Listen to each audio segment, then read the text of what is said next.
armed and dangerous! Again! Again!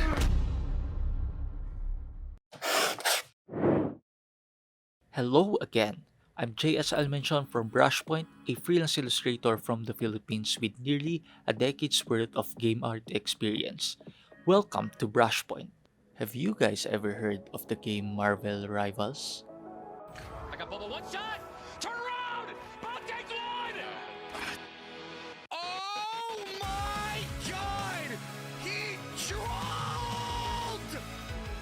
Mama, find the whole thing! Mama!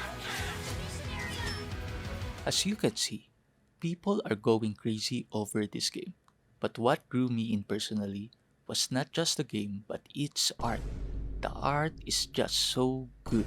The visuals are great, and what really got my attention are the key illustrations with the amazing characters. But even with all that happening, something was missing, or rather, someone was calling me.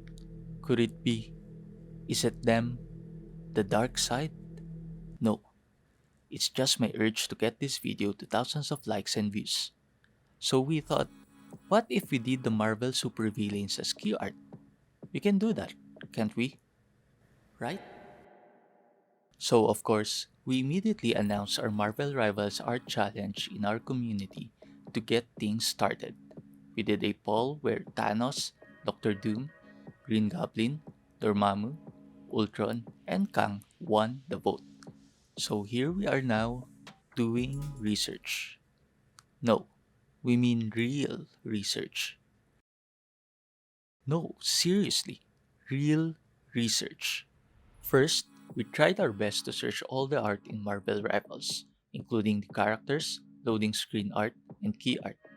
And since a lot of the supervillains do not exist in the game, we opted to look for each of them in the comics, other Marvel games, and even in the MCU. We compiled all the images in PureRef to create our mood board. For the art style, we did a breakdown of Marvel Rivals live in our community. But we found a video that actually breaks it down even further, which you can check here. Thumb O'Clock explains it really well, so do check that video out. After analyzing the art style, we jump into doing 4 thumbnails.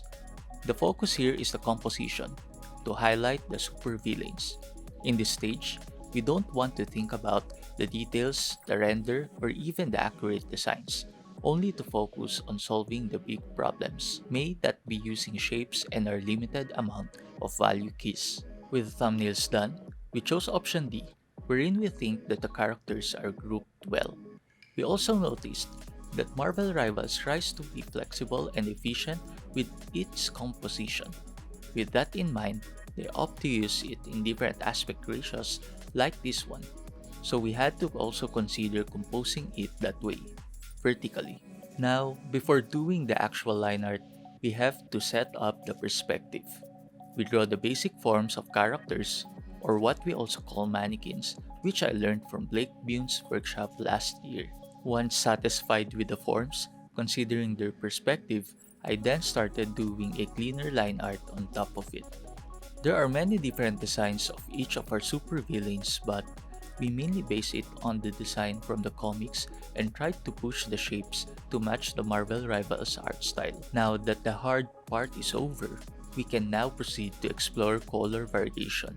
First, we did the color blockings using simple values to set up our selection of elements including characters, foreground, middle ground, and background.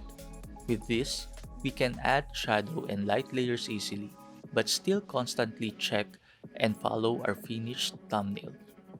We constantly check so that we don't stray away from the original plan or idea of our effective composition. To simply explain what we did here, we have our local color, shadow, key light, and rim light, and then easily adjust the colors separately. So in the words of the legend Bob Ross, That easy. after choosing the color key version, we can now start finishing the illustration with everyone's favorite, rendering.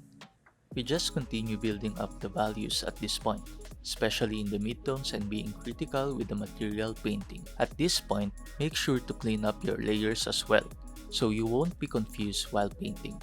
But if you don't have an idea on how to organize your layers, we have our PSD files shared with our members. In these later stages, this is where we add some additional elements and juicy effects as final touches. And after 20 long hours of suffering with these super villains, this is how it all turned out.